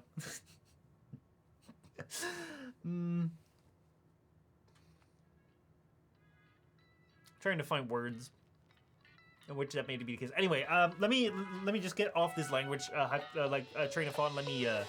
Let's see. You should look into Klingon. What the hell is Klingon? I'm just gonna go look this up for a second. And then the Klingons. Let's see. The only thing I'm getting right here is this right here. Or I should open up that. Is this right here? Klingons. The Klingons, the Klingon language. I was like, Klingon is like a fictional species in Star Trek. The Klingon language. Oh, I like the characters here. Is the oh no, it is from Star Trek. Oh boy. It is normal to spit on people. The Klingon language is a constructed language spoken by the fictional alien race in Klingons in the Star Trek universe. Described in the book The Klingon Dictionary by Mark, and deliberately designed to sound alien. It has a number of uncommon features. The language basic sound, along with a few words, was devised by actor James Doohan and producer John Povell for Star Trek The Motion Picture. The film marked the first time the language had been heard. In all previous appearances, Klingons spoke English, even to each other. Klingon was subsequently developed by Okan into a full-fledged language. I really like that when, you know, they actually go out of their way to make a full-on language. I have a topic of discussion. But first, I just want to go and talk a little bit about what's going on if you're just joining us, and if you're watching on the title right here and be like, what the hell is going on? What the hell is going on? Like, where's the game stream? What's going on? Let me give you a little bit of a rundown. Right now, this has turned into more of an impromptu just chatting stream. I'm so sorry if you were like, man, I really want to see games. I just really want to chat, okay? You know, right now I get to decide that we're gonna chat, and also because there was we couldn't really reach an agreement, and we kind of started chatting, and now we're here. Let me give you a little bit of an update as to like what's going on, and like why am I trying to do like this game stream thing, and I'm completely failing at it right now. Basically, over the last month, like we had a really good month in March, which I'm really glad with. I've already said a couple times, but honestly, I'm so grateful. It's insane. Around halfway through last year, I decided to focus a little bit more on content creation, because this is something I really enjoy doing, and this is something which I would love to make a further career. Also, let me go change this song here a little bit. So I decided to mix things up and try and do things a little bit better. Now, basically, when I started streaming years back, I was basically just doing a whole bunch of Warframe stuff. I was making some videos, but I didn't really have a great format. I always switch around between different things, and then I just started streaming on the side because people were streaming. My friends were streaming. Twitch was hot, and it was fun to stream. And a lot of streams were just basically this. I just sat down. I had no idea what was gonna happen. I just talked into the camera because I thought it was fun, and we talked with everyone in chat, and it was a lot of fun. And we played the missions in Warframe, because that's all that we played. Then around 2018, 2019, I was like, I kind of want to play some other things, and I was really grateful that, unlike other people who can't seem to find people in their community who like other things than Warframe, everyone here is a normal human being who likes many different things. And actually, I would say normal human being, but then again, we all know that we ain't all normal. I'm not normal, in fact. But yeah, no. I think we had a lot of fun, like going through games like Among Us, like Fallout, like all this sort of stuff that we went through. Temtem, we went for a lot of different phases, but a lot of it was still revolving around the same idea of me just sitting down playing whatever came to mind, whatever you guys brought up, and you know, we had a lot of fun with that. However, at the same time, I was like doing that for 3 years. I discovered it's like really hard to like attract new people to this thing, because you know it's fun for us to like play around, but there's also like I've also felt like, yeah, you know, like what kind of content am I offering, like what kind of thing, you know, like why should someone watch it if it's not me?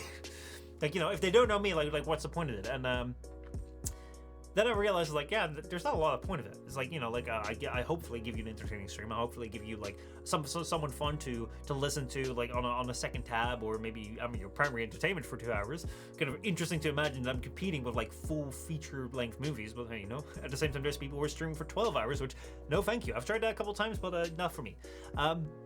However, basically, I wanted to give a little bit more reason to the streams. I wanted to like make sure that, you know, like I'm actually delivering you something where it's like not just, you know, me that's having fun, but also wanted to make sure that, you know, like there's a little bit of story arc for there. You know, we can try different things. And the thing that I tried was also like kind of giving things a little bit of a start, like being like, okay, so like this is what I'm gonna try and do, this is what we're gonna do. I think the very first example of that is like building the penis in Warframe. Basically, we went into this game called Warframe, and I tried exploring the new update there by building a penis in our brand new apartment building, which was a lot of fun, and I was able to record that in a video, make it into a video, and also have a fun stream. So that's something I've been trying, like see if I can incorporate that for the streams for basically since like August, like no, September, October from last year. Just trying to see like how I can make that fit in. And I tried like last month in March, like to do many different games. We did Age of Empires, we did Apex, we did Warframe, and honestly, like all these like streams and videos were very well received. So I was kind of like, well, okay, I can try and build this out. So like I've tried to build this out right now in a game stream where basically 2 times a week I want to try and do one of these streams where, you know, like we'll pick a random challenge, which today we didn't do. But I also feel that's because I really haven't streamed all that much, because, you know, I've been working on this. But yeah, like I pick one of those, we'll do the challenge, but then at the same time, like it offers me the chance to like during the stream just like chat with you guys as I normally would, but also, you know, give it a little bit of direction and then like make a video out of it, that sort of stuff. So that's kind of like been my thinking. So hopefully like make the streams a little bit better. I'll make more videos and, you know, give a little bit of reason for people, like give people in to watch this stream and have fun with it, even if they don't know who I am, because, you know, I've done 3 years of just fucking about a little bit. And I don't think it's very professional. I don't know if I should be professional, but it doesn't feel very professional. And at the same time, you know, like I've felt like trying something else. However, right now, like I've noticed that, you know, in the meantime, I was like, well, you know, I should really focus on doing this and making this good, because once I can do that, like then I can do this. I didn't really want to do the whatever streams, but now I'm sitting here, I'm like, man, I really missed the whatever streams, because right now this turned into a whatever stream, and I really miss that. I really miss talking to you guys about whatever. So that's basically right now. Yeah, right now this kind of turned into a whatever stream where I don't know what we're going to be doing in the next half an hour, but I hope it's going to be interesting. I hope it's going to be fun. There's a lot to talk about. And there was something that I had come up into my mind to talk about, but I completely forgot. So I'm just going to go look into the chat in a moment. Let me catch up with chat right here. Edward says, I met the guy who created the language. He signed my dictionary. Whoa, that's so cool. Was it a Klingon dictionary? Yep. Whoa, that's so cool. There is something wrong with me, psychologically. Oh, man. Film says, sugoi. Mijn luchtkussensboot zit vol paling. What the hell? What did you just say? Please keep up the chat to Klingon. Man, what is this? What do you mean? Like your air mattress boat is full of eel. I've never seen an air mattress boat. I've also not seen one full of eel. So yeah, I'm kind of a bit worried. I hope it's okay. But yeah, basically, it's a Monty Python reference. Oh shoot!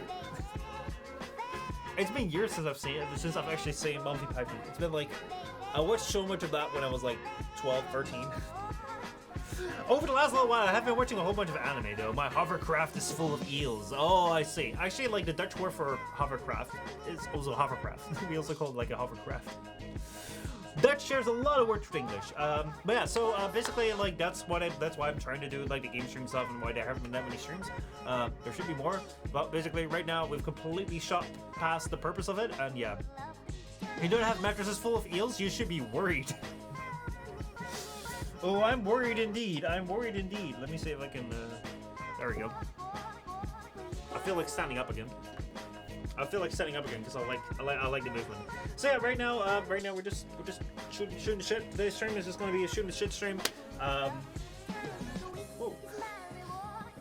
Let me go lower your Instagram. So yeah, how you guys been? What y'all been up to? Other than learning languages and watching Monty Python. One thing that I've been watching over the last little while has been like a lot of anime. Like seriously. There was a time when I didn't watch that much anime. Over the last 3 years, I didn't really watch all that much anime. I kept up with Detective Conan, Maytante Conan, and One Piece. But after besides that, I kind of fell out the seasonal anime stuff. Watch something occasionally, but not all that much. And then like a couple of months back, I had some stuff happen where I was like, I kind of need to take my mind off things.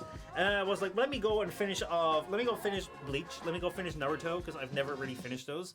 And then I was like, oh, let me go watch some of the seasonal anime, because there were some really good seasonal anime. I think we talked about Evidence in the Shadow, which is really, really good. I would really recommend that. It's got 2 seasons. It's pretty much like a One Punch Man take on Isekai. So that was fun to watch. That was kind of like a guilty pleasure anime. And there were a couple more. There were a couple more that were kind of enjoyable. But then all of a sudden it was like, oh man, like all the good anime have kind of ended. Now I need to find something. And actually, I did watch Free Run, which is a very, very well acclaimed anime. I liked it. It was kind of fun. But now I've gotten to the bottom of the barrel, and I've like a new season in anime has begun. So like there's new series everywhere. I was kind of looking around, and I was like trying to tune into a couple, and I would like tuning into a couple of trash isekai. If you guys don't know the isekai genre is basically this is how it goes. Main character is a complete nobody, loser, middle of the road person in life. They haven't achieved anything, and they're completely stuck in whatever. Truck comes around. Truck hits them. They die. They get reborn into a new world full of magic. It's a magic world where basically it's between the Middle Ages and now.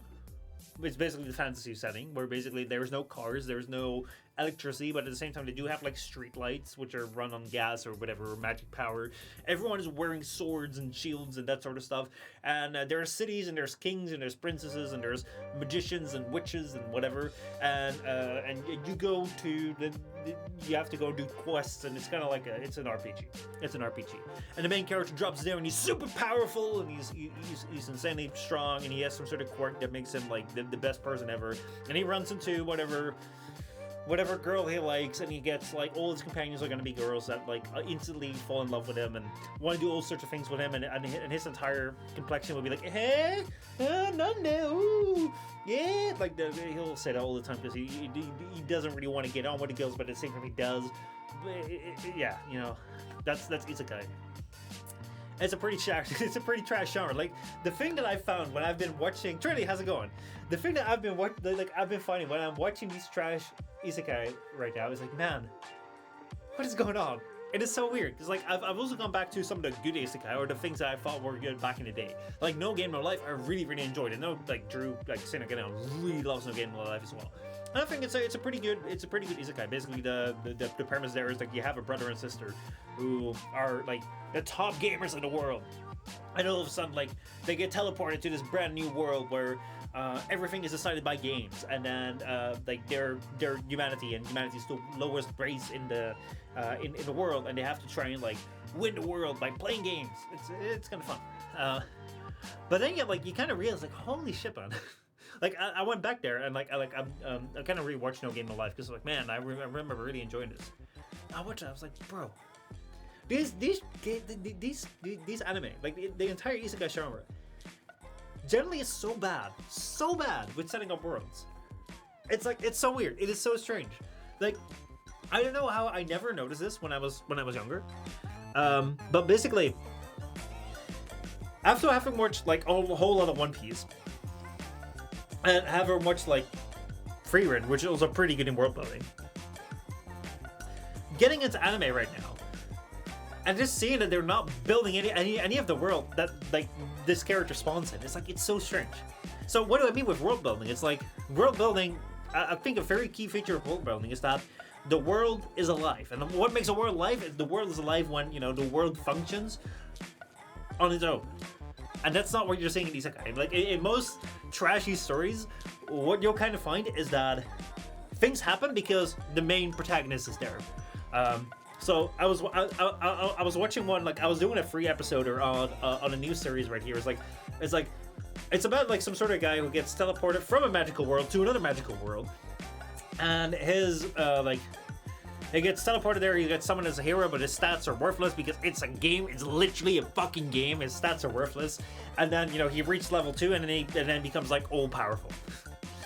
But yeah, basically like he gets teleported to this world, and it's like, oh, let me go to the guild hall. Oh, there is someone literally asking for help, and no one is helping this character because we need something for this main character to do. This main character goes up to help that character, and there's like 4 other girls who show up. It's like, oh no, we can't have you help this character because we're suspicious because that character's a little girl and you're a man and we don't trust that. It's like, all right, well then you go along with me. It's like, okay, that's fine. It's like, but if y'all were already ready to like help this girl out, why didn't you do that?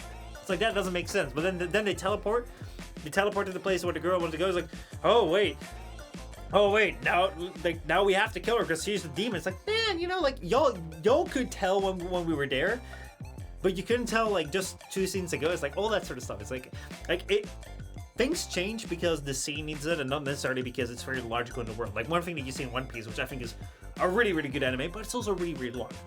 But it's really, really good, is that so much is happening in the world where basically they just completed a couple months ago one of the biggest like arcs in One Piece, where basically like a whole story was completed.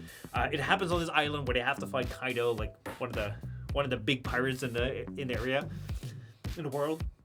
They take him down, and like they're on this island, so they don't know what's going on. And they come back, and the newspaper will saying you have all these like things that happen in the world. Because the world is not sitting still, because like when the main character isn't there, the world is moving on, and it's so cool. It is so cool to see how this world is like, it feels real, and just building that out, and also being like, a lot of times these anime don't even like set out like, oh, this is where this is. I think one thing that One Piece is really great, and who else is really great?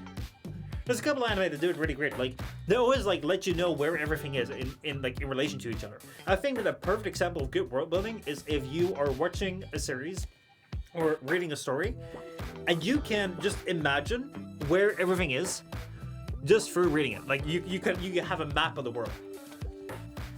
A lot of stories don't do this. It's like, oh yeah, now we're in the city, and now in the city there's a guild hall. But how do you get from the front gate to the guild hall? How does that work? You don't know. And that's something which I feel like when it came to, for instance, like if you go to Naruto, I think Naruto is like a great middle ground sort of thing. The great thing about Naruto is that in the city itself, like the Hidden Leaf Village, like you have, like I can kind of picture like where everything is, like the Uchiha district, the like Hokage building, like the faces in the wall, the school, all that sort of stuff. But then I can't really imagine where the Hidden Leaf Village is with regard to the rest of the world, because they do a lot of world building in the city itself, but they don't do a lot of world building in the rest of the world, which I think is kind of sad. Like I wish like Naruto would have done that more. But yeah. Anyway, Tribal, holy shit, coming in with Twitch Prime, 47 months. Holy shit. Let me go swap this right here. Let me change the song right here. There we go. But yeah, Trinity, how's it going? Hope you're doing good. Jabba says, let's see, I wish I could add to the conversation, but I don't watch anime usually. What do you watch? Like honestly, I haven't watched that much anime. Like I didn't watch that much anime in the last like 4 or 5 years. So that's when, like, whenever Xena was like, "Oh, do you want to come on my anime like show?" I was like, sure, but I don't know that much. And then like they'd be talking about series, I'd be like, Dragon Ball, One Piece. But yeah, now I've spent a little bit more time, and also because like I'm trying to learn some Japanese, it's kind of like useful if I like get acquainted with the language. So that's why.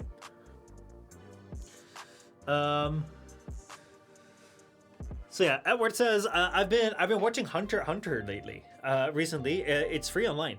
Hunter x Hunter, I think Hunter x Hunter is a really interesting series because I remember watching that when I was like rather new to anime. So like I watched One Piece. Like basically to give you a little bit of insight, if you're not watching anime, and Trevor, if you have any questions, let me know. To give you a little bit of insight in anime is basically just like animation series, animation content from Japan. And generally, like people tend to be familiar with Pokemon or Dragon Ball. Like those are very like popular anime in the West.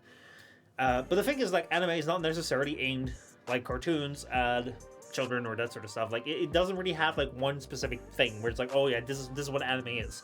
Anime is more like a content style, but there's different genres within anime. So just like like how Netflix movies or Netflix series can be focused, like you can have different types of series. So that's also kind of like the way that anime works. And with anime, like one of the most famous ones or well-known ones are the shonen anime, which is like kind of the battle anime, where basically you have a main character that has some sort of like special thing that makes them really, really powerful. And then because they're so powerful, they'll go out in the world. They have one goal, which is a big goal to become the strongest or whatever, like their version is of being the strongest. And they'll fight a whole bunch of like opponents. And then once at the end of the series, they'll win it and they'll be like, yeah, I'm the strongest. And that's it. We've seen that with Pokemon, Ash trying to become like the champion. We see that with Dragon Ball, Goku trying to become the strongest. You see that with Naruto trying to become the Hokage. You see that with Luffy trying to become like the Pirate King. So that's the idea of shonen anime. And then you also have Isekai anime, which is basically what I described earlier, where it's basically like main character dies and then gets reborn in another world, and then in that new world, like they become very powerful. And also something that I realized with Isekai. This is something that I only like just realized with Isekai. Isekai is basically just kind of bat writing the genre. Because let me just explain. Let me just say why I say it's bat writing the genre. What is good writing? What's a good story? It's like you have like a character who has a goal, but there's a problem in the way, and they encounter that problem, and then they have to overcome that problem. That is what a good story is. It's like if you can find a way to engage with that conflict, learn something about it, then move on. That is storytelling. But Isekai is literally, and this is why on the one hand, like I think it hits so well for younger people, but also like if you're just looking for something to completely turn your mind off. Isekai is literally like main character drops down. It's like here's a problem. They're just like, huh? And they just completely bulldoze over the problem, and they beat it. It's like literally every single thing that's thrown their way is like, huh? And they beat it. It's like, huh? And they beat it. It's like, it's basically if you've ever seen, like in any kind of media, you have these moments where like you have like fights are the best way to describe this, but you have it in a lot of ways. Where basically like you have the main character, and like they're like the idea with the main character is that the main character always wins, but the way that the main character wins is either by training really hard, or by finally getting the upper hand. And what you like, one of the most satisfying things of that is that moment where like they've had a lot of setbacks, and that they're supposed to win, but they just can't, and then they finally find something, and then they completely destroy their opponent. It's basically like the moment that like Thor like kills Thanos. Like that moment is like boom, man. It feels good. It feels good because then you have the very the powerful main character completely destroying their opponent. It's like yeah. But the only reason why that feels good is because like you've had that entire like struggle before that. Like the character has learned something. Isekai is literally trying to have that moment every single frame, every single scene. You're gonna have like, oh, I just came into this world, and there's this entire like big force of enemies. Do you want to clear it? Yeah, let me just go clear it. Okay, all the enemies are gone. Oh, this person has an incurable disease. Let me go cure it. Oh, I've cured the incurable disease. Oh, I need to find a place to stay. Oh, do you want to have this house? Yes, I'll have this house. Oh, I feel kind of lonely. Oh, there's 5 girls that want to like get married to me or like want to be my, like want to see me as a master. Okay, that's great. Next up, I want to be a king. Let me go and like control. It's like, oh man, you know. The moment you see through it's like it sucks so much. But anyway, so what was I going on to? So yeah, Hunter x Hunter. Let me explain this. So basically, you have these shonen anime, and these shonen anime is pretty much like the main character is really powerful, or they have some sort of power where they're stronger than everyone, and then they want to become the strongest. And then you have Hunter x Hunter, which is also a shonen anime. But a really interesting thing about Hunter x Hunter is that the main character for the start of the anime is kind of like not strong. And that's just so freaking strange. Also, Michael, how's it going? But it's so freaking strange. Like when I was watching that, when I was like very much into One Piece and Naruto, when I was very much like a shonen watcher, I watched Hunter x Hunter, and I was just like, man, when's Gon gonna be powerful? Like he's trying to fight people with a fishing rod, for crying out loud. And I mean, like he has, like at the start he has like stamina and he's kind of strong, but at the same time he's also not. And like it just took such weird turns for me, like expecting the shonen formula, where it was like, oh, like the main protagonist comes to somewhere, there's enemies, like he has to like get stronger and then move past and then win. And Hunter x Hunter really does a great way of subverting your expectations and changing things around and not having the same structure as other shonen anime. But I remember watching that for the first time when I was actually really enjoying this shonen anime, and I wasn't really ready for that genre change or having that challenge towards my expectations. That was actually like, I was kind of put off by it. I was like, I don't know if I like this. But I did watch through all the Hunter x Hunter until like the last part of the anime.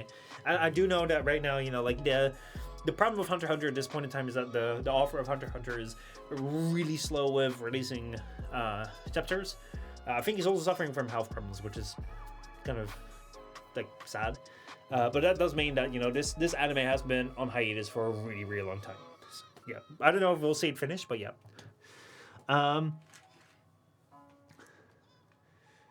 Let's see here. Let me catch up with chat a little bit, because also Makib, how's it going? Good to see you, man. Let's see.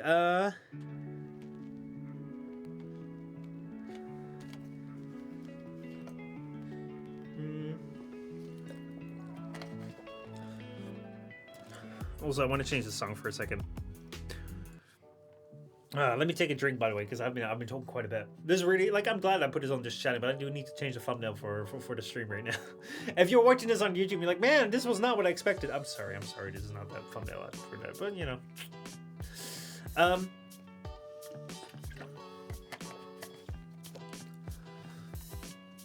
let me catch up right here. Y'all can see where I'm catching up, so that's kind of cool. But yeah, actually, I don't know how well this works. Every time someone types something, it jumps back. It's not about the world, but the personalities, and also they have to open a shop / become a merchant because of reasons. Man, this is the problem with Isekai. It's like they say, oh, it's about the personalities. Is Isekai about the personalities, or actually, are you talking Isekai or are you talking like anime? But we were just talking Isekai. Let me talk Isekai. Isekai personalities are shit. They're shit. Isekai personalities are shit. All the fucking Isekai main characters. Let me go look this up. Hold on. We're gonna go look this up. Isekai personalities are the worst thing in the world. They don't exist, man. Like, first of all the support characters, they're always like cute girl numbers so much, and all their freaking shit is that they want to like sleep with the main protagonist, and either it's gonna be because like we're husband and wife, and they want to be married, or they want to be master and slave, or they want to be like Onichan, like brothers and sisters. Like, fuck that shit, man. Like they're all the same. They're all the same, and like every single like animal creature will be turned into like some sort of like cute cat girl, that sort of stuff. It's like, holy shit. But then you have the main protagonist, Isekai. Oh boy, oh boy, oh boy.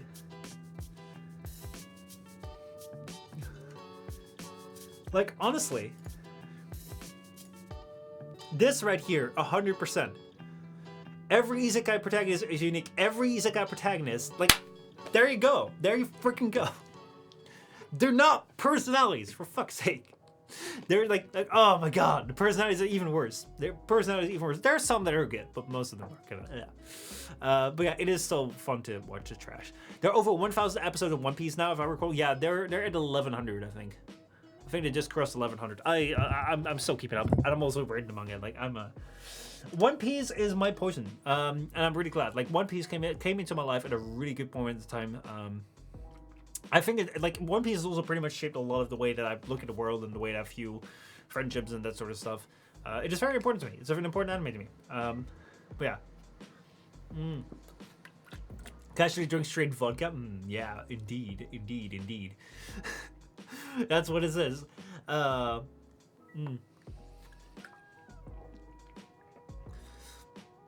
yeah, I'm going too far back.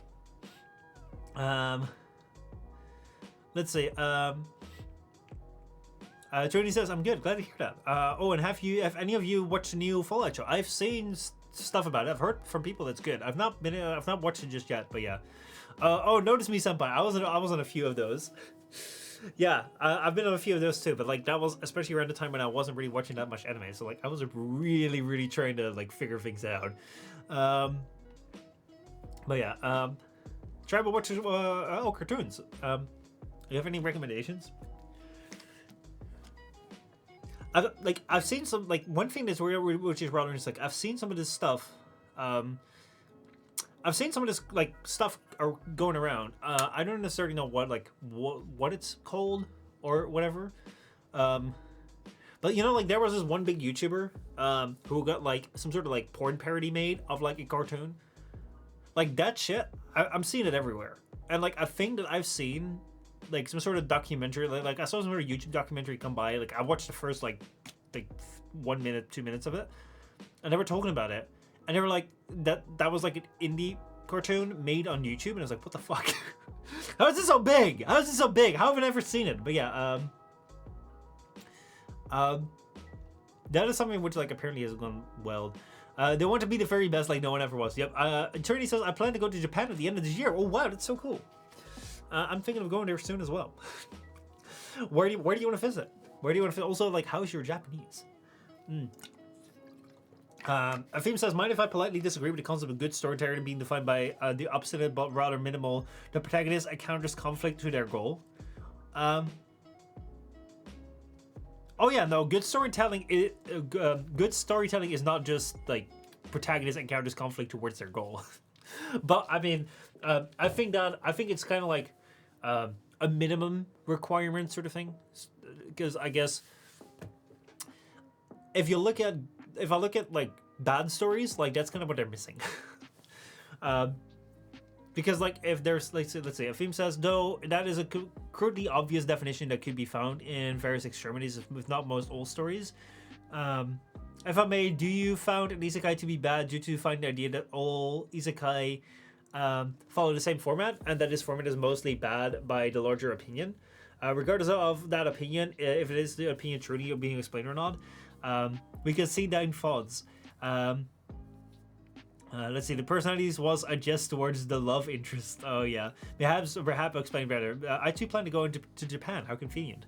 Yeah, I was thinking about maybe we can do it as a channel special. I don't know yet. We'll see.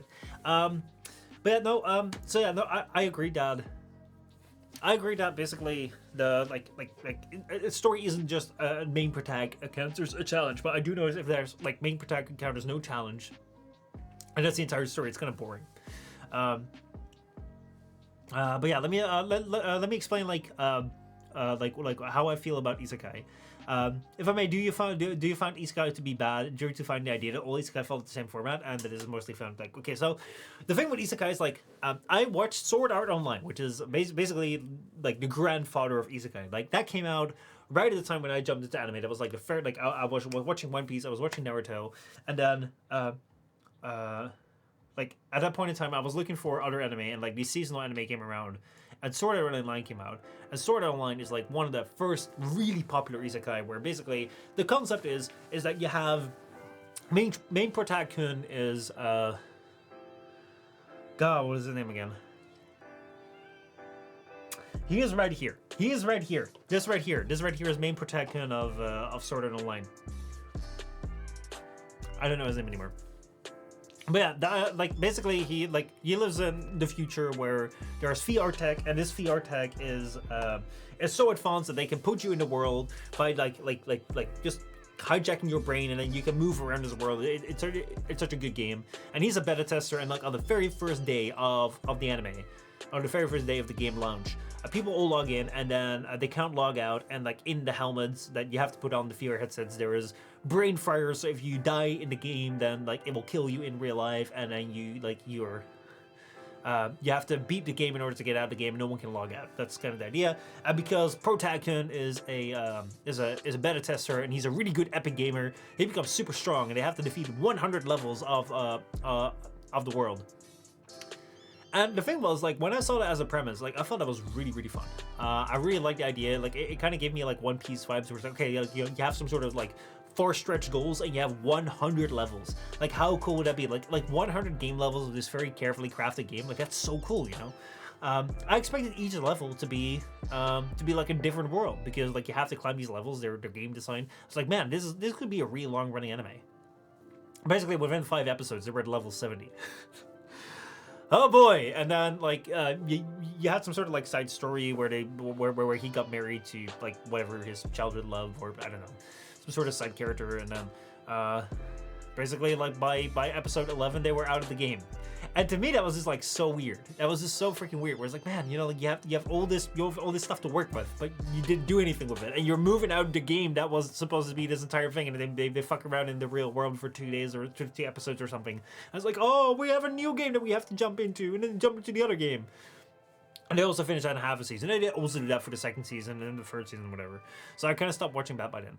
But there are also like Isekai'd that I really enjoyed. Like the thing that I really enjoyed. About like the thing that I really like about the idea of the isekai genre is that it allows for it allows for characters to be placed in a situation where, first of all, like they encounter a world that they're not familiar with. So like you can create a world which is completely different than what people expect. You can make a very new world, but also make that like contrast with our own, because a lot of times like these characters come from our own world, and then you can create these stories where like the characters from our world can like learn things, or like we can learn things from that world, because things work differently there, and that character gets contrasted with like how that works, and be like, oh, that's interesting. You get different insights from it, and at the same time you can see them affect the world. I think that a really great example from this is Re:Zero. Re:Zero is basically a story. It's an isekai.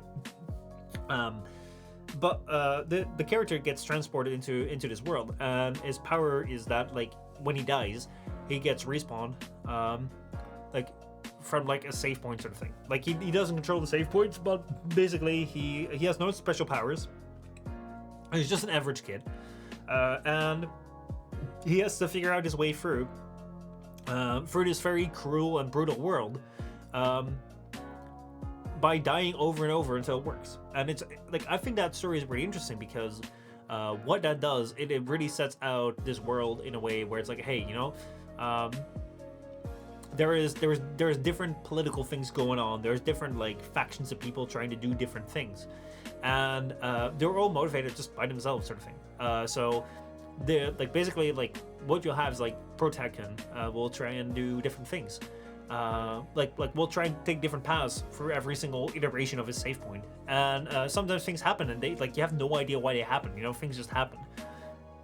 But then through different iterations, you discover, oh, you know, like these people did that, and these people did that, and like that caused the thing like earlier on, and you'll like he has to learn about them in order to deal with that. And it's really interesting because now you like later, like at the start, you have this complete sense of like how the hell is he going to get through this? This is impossible. And then later on, you get this satisfaction where it's like, hey, you know, he has all this prior knowledge that no one else expects because he's lived through it so many times. And then you have the beatdown, which I really like. So I think that's a really good isekai because like it really works well with a world there, and also with a character who's like, he has some knowledge of our world, which that world doesn't have. But at the same time, he's also not overpowered because he's just a regular kid. And he can't talk with anyone about his powers. So you really get this thing where it's like someone who's like who has to change the world, or has like a power where he feels like he can change the world. But at the same time, he doesn't have any power at all, because his only power is dying and then getting reborn. Like basically not getting reborn, but respawning. But dying still hurts as fuck. And he's not getting any power and more powerful. So it's really, really interesting to see. I think that's a good isekai. I think another good isekai, or okay isekai, is the slime isekai. So basically, the slime isekai is one where someone gets like respawned into like this standard isekai world as a slime, and then he absorbs a dragon to become like one of the most powerful slimes ever, and then his entire thing is basically playing Civ, where he's interacting with all the various creatures in the world, overpowering the like kind of becoming their master through either overpowering them at the start or later just through negotiations. And he's like trying to go build a city and trying to connect the world in a peaceful way. And it's really interesting at the start because you have this really interesting flow where like he meets different characters and tries to like through negotiation or like trying to just be kind of peaceful. Like he gets them to cooperate and then make them better, and like it's really, really fun to watch. The later seasons, like right now the third season is airing, and it's just a whole bunch of talking. It's just like people sitting and talking, be like, oh, so this has happened and this has happened, and now we're trying to overthrow the kingdom. So what we did, we sent the king back to attack us, and we asked him to go and repay us in a sum of money that he can never pay back. So then what will happen is that like the nobles will kick him out and will try and take over, but then we will be there with our king that we want to take over, and then we will support that king, and then we will take over, and our king will be up top in that place. So that's the plan. Okay, that's the plan. And then like 2 scenes later, it's like, okay, so the king is not being reinstated, and here's the first cover of payments. Okay, so that's the first payment. How's it going? Well, like that's, and it's like it's just talking, and it's like, yeah, man, I want to see some action. So yeah. Let's see. In ReZero, his special power is he's a doofus. The death trauma thing was very cool, however. Reminds me of Warframe. Yeah, like I think that is like I like that thing there as well, because I think like also just to like tie this thing to a theme where it's about what's it called, talking about the like protag has to overcome a challenge. That's kind of a good story. It's like not like I think that a lot of times like what you also find is that the overcoming of the challenge is different. So like if you look at One Punch Man, One Punch Man is also a really, really good anime. I think that's a really cool anime to get into if you haven't seen anime. Because basically it's about this superhero who defeats all of his enemies in one punch. And basically that sounds like, if I say like, hey, if a challenge is what makes a story interesting, then this sounds like the most boring story ever. And it's basically like a comedy anime. It's like, oh man, this guy defeats everyone in one punch. But it's going, like, it has 2 seasons. I really hope it's going to get this 3rd season really soon, because it's a really good anime. And not because the joke is so funny the 3rd time around, that, he beat someone in one punch, but because you basically have this other story going on at the same time. Like, this is a guy who really wanted to become a hero to give his life purpose. And now he's here and he defeats every single enemy, from like the easiest enemy around to like the most powerful being in the universe, with one single punch. And like, what's the point? Like, his life feels like there's no purpose. like he seems to be completely and utterly depressed, because like he's worked so hard towards his goal, and now he is all powerful, but like, what now? And it's really, really interesting to see, like, basically his struggle is more to be like with his emotions and like with the pointlessness of his life. So like I really, really like that. I really like, that's something where like also what you see right here with ReZero is like, yeah, the struggle with Subaru is his name. The struggle with Subaru and ReZero is partly with like the struggles at hand, but also with the fact that like he has to go for this dying ritual every single, like he has to like die every single time when things fuck up, and he doesn't know like if he dies whether that leaves behind the people, like whether he gets reborn into a new instance of the world and then leaves behind the people that are there, or whether like how that works. Because like a couple times like he'll off himself to get a retake, but like how does that leave the people there behind? And he cannot tell this to anyone, and he still has to live through all this pain and stuff. And he also has like, you live through people where like you share experiences with people, and then when you die, like those people have never shared those experiences with you, but you have shared that with them. So like how do you deal with that? So like that's really interesting. Trinity says my Japanese is okay. I can get around with it. I plan to go. Risaka Onsen and Yamagata, and maybe big cities. Oh, that's so cool. That's so cool. So yeah. Just make sure that you can say "Hajimemashite" and "Koro wa pen desu," and you'll be okay. So "Koro wa pen desu" is this is a pen, and then you're okay. Kirito. Oh yeah, it's Kirito. I remember that. I remember now. Let's see. I know it because I search a lot of. I just remember it. Oh, do you watch a lot of Isekai? Oh man, I think another Isekai that's really cool is is what I said. The Eminence in the Shadows. Eminence in the Shadows is like I would recommend that too because Eminence in the Shadows is on the surface pretty much a similar Isekai where it's like basically it talks about the like. It's also like a main protagonist who drops into this world, is an all-powerful being, gets like a harem of all sorts of girls, that sort of stuff. But the main thing that I really like about that anime is that it kind of fucks with this idea of like Isekai, because this character, like the character in let me go and bring this up right here.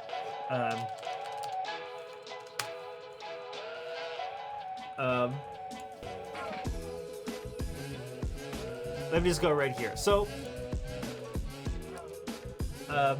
The main character in Eminence in the Shadows is right here. Is this guy right here. And basically, like, as you can see, like, his entire thing is about being an edgelord. But, like, that's not like, the role that he falls into. That's, like, what he has built his entire life around. Like, even in the normal world, he tried to be the Eminence in the Shadows, and his idea of the Eminence in the Shadows is like this really cool idea that you have as a kid when you're like 10 years old. It's like, oh man, you know what would be so cool if I would like be this really powerful being that would show up just in the blink of time, and no one would know who I am. But then I show up and I save the day, and then I disappear again. I'm the Eminence in the Shadows, the all powerful being in the shadows that shows up at the right moment, makes the saves, and then disappears again, and then like lays dormant scheming somewhere. But like that's what he wants to do. Like, so basically he spent his entire life training to be all powerful, to be really good at combat, and like the way that he dies is that like he's trying to like beat his head against the walls to try and get magic in the real world, which doesn't exist. And then like he lunges away and like he gets hit by a truck because he just lunged into the road. But then he gets into this world where, you know, there is magic, and he's like, bingo, this is where I'm gonna make my shit. So his entire fucking life is about becoming this Eminence in the Shadows. And the funny thing about this is that like it really takes this thing where it's like, this isn't a ridiculous character. It makes no fucking sense. But they give a reason as to like why he is so insane about this stuff. But then they also give him this thing where it's like, basically everything he says kind of happens, but he's completely unaware of it. So like he'll make this entire organization to fight like this other organization in his world, which he says is controlling the world. But he's made that just up on a complete whim when he was a kid, to like convince some girl that he happened to save accidentally to be like, oh yeah, I'm an Eminence in the Shadow who's like trying to fight this evil organization, the Cult of Diablos. It really exists. He just made that up like on the spot, and then like that happens to exist. But it's just really fun, because like basically like it plays around with this idea that, you know, like yeah, his entire posse is, you know, girls, because that's what isekai things do. But then like it doesn't, like, it plays around with that, where it's basically like you'll have opponents be like, oh man, is that is that the Shadow Garden? I think that's the name of his force. Like, is that someone from Shadow Garden? It's like, no, that was a man. You know, there's only women in Shadow Garden, as we all know. You know, so it really plays around with it, kind of in the same way that One Punch Man plays around with, you know, the idea of this shonen protagonist being super powerful. This kind of plays around with this like all the token things, you know, of isekai, and it's pretty fun. It's not the most clever thing, but you know, it's also kind of fun. So yeah. You know what's also a really good isekai? Goblin Caves.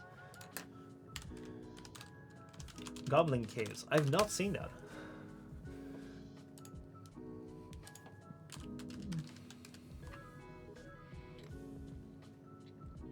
Actually, I'm just realizing that I should probably not watch images, especially. But yeah, I'll be lurking. Have a lovely stream, Trini. Thank you so much. Thank you so much for showing up. And yeah, enjoy Japan. If you've gone, let me know. So are they just pooping themselves until they can get out of the game?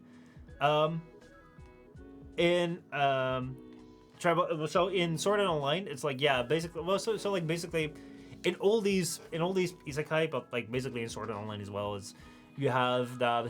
A lot of times you have like people who like you'll have random characters in the background that no one remembers, that no one cares about, that die to show this case. Like, oh yeah, you know, this can happen.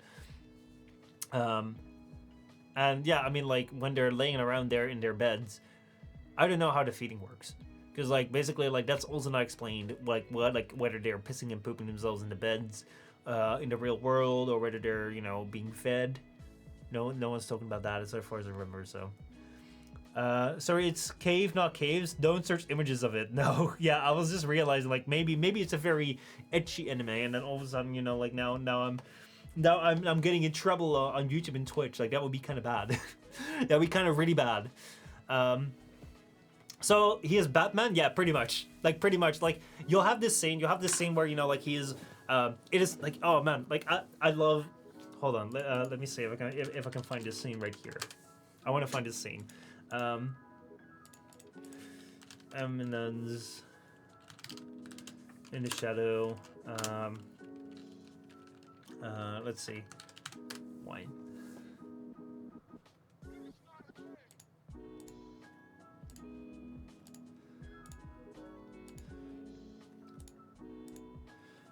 All right.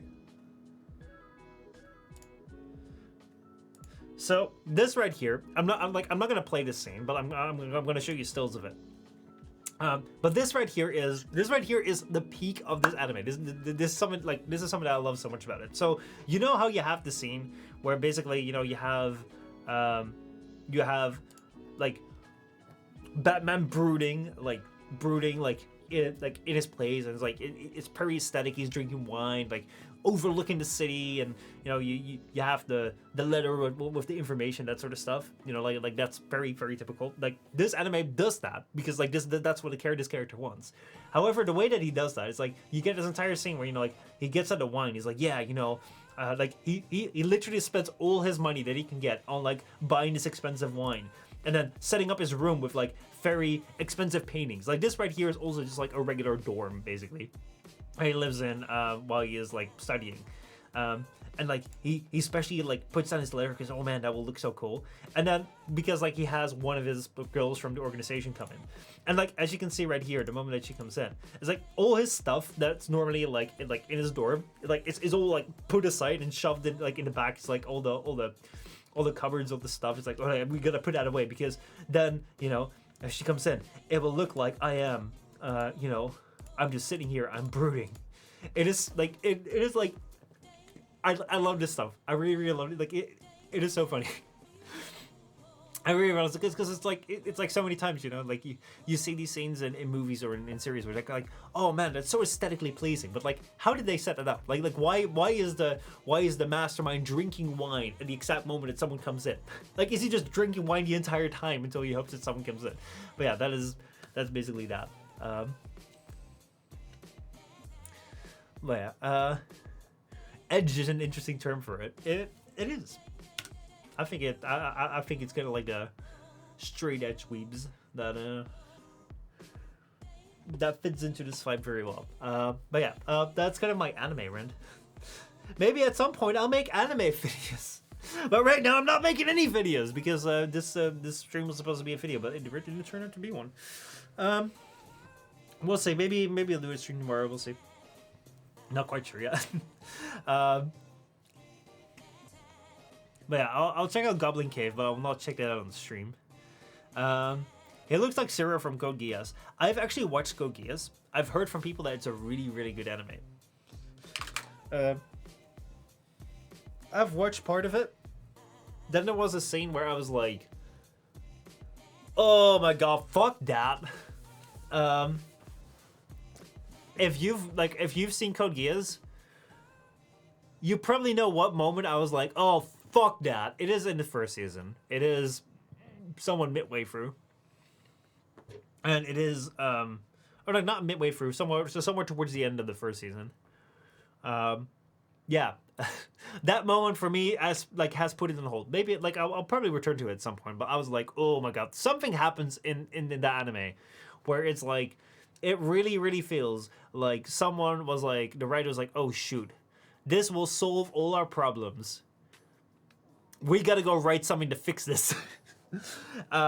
So yeah, I have heard that the ending is really, really good and it's very, very well thought out. So let's see. What we're just saying, you like it has 3 episodes. Episode 2 is the bad ending. Episode 3 is the good ending, basically. You can find it in Discord or like send it to me via Discord. I'll check it out. Does it have to do something with pink hair? Absolutely. And it has to do something with saying something that, you know, this person has never said before, but he just can't help himself.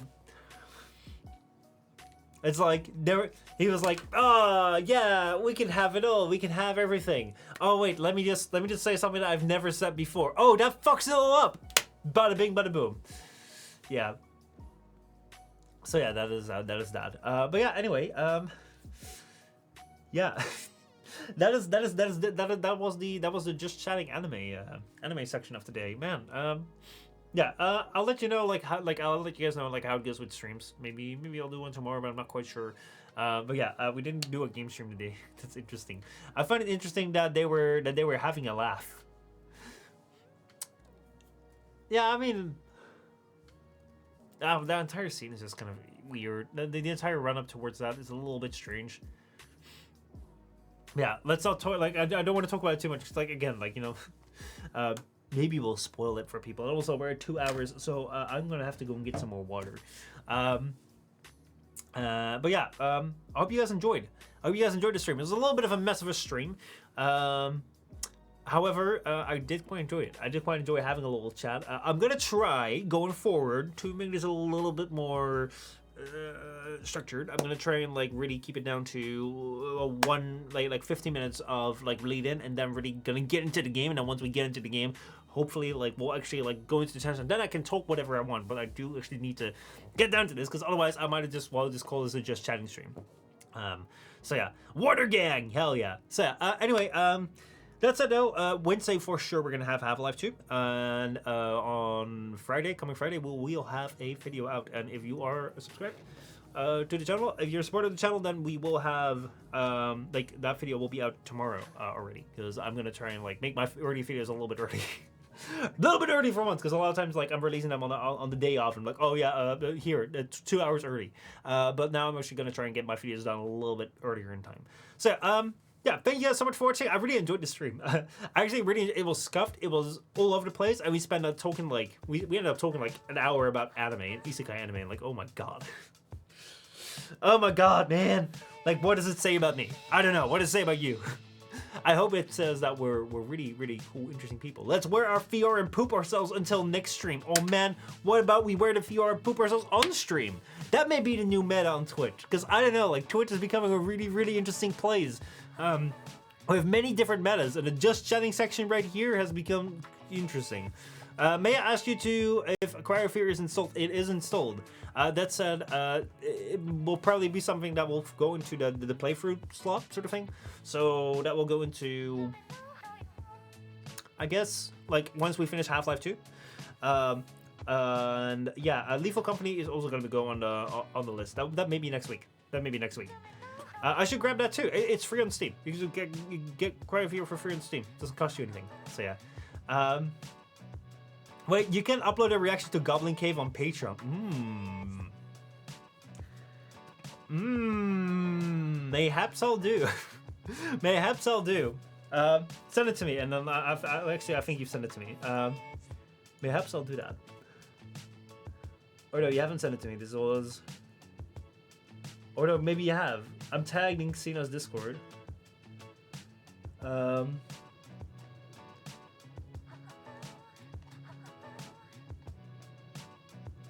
no. That was Xeno just typing something. Okay, send it to me and I'll maybe I'll do that. Maybe I'll do that. Yeah, thank you guys so much for watching. I hope you guys enjoyed, and I'll see you all next time. Thank you so much for watching the stream. Yeah. Goodbye.